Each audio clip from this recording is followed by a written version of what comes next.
Hello dear traders, I'm Anna Kasatkina and you're watching the weekly review of Forex and stock markets from InstaForex's.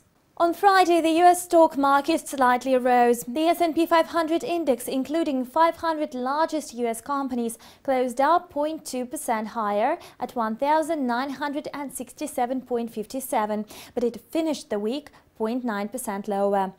The Dow Jones Industrial Average gained 0.2% to 16,943.81, posting a weekly loss of 0.7%. The Nasdaq Composite added 0.4% and closed at 4,415.49, but the high-tech index lost 1.6% over the week. Kim Coley-Forrest, senior equity analyst at Fort Pitt Capital, said that the reason for such dynamic is that there are lots of investors with cash who missed out on dramatic gains in 2013. So now every time they see a dip, they buy it. It is retail investors, because institutional ones are more disciplined. Friday, two Fed speakers shared their views regarding the monetary policy of the central bank. Thus, Charles Plauser, the president of the Philadelphia Fed, said that the Fed should consider hiking rates in response to the improving outlook.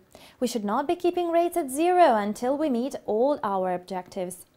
At the same time, Dennis Lockhart, the president of the Atlanta Fed, voiced the opinion that the central bank should keep short-term interest rates around zero for another year.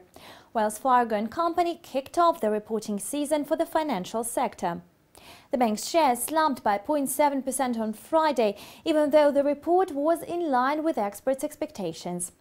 Net income of Wells Fargo increased by 3.8% to $5.73 billion versus $5.52 billion a year earlier. Per share profit was $1.01 following 98 cents in 2013. Meanwhile, revenue fell by 1.5% to $21.07 billion.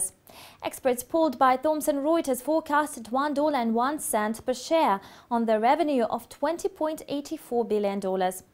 Friday's trading session was the most successful for companies rendering services by the Internet.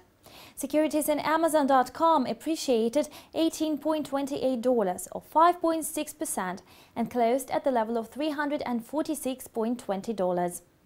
The corporation announced the launch of the new products for its successful Amazon Web Services business, such as the new systems for collaboration and mobile services. The European stock indices bounced on Friday after they had dropped on Thursday amid financial problems of the second-largest bank in Portugal, Espírito Santo International, which failed to pay off some of its debt on time. And this was the weekly review of the Forex and stock markets prepared for you by our InstaForex team. Thank you and goodbye.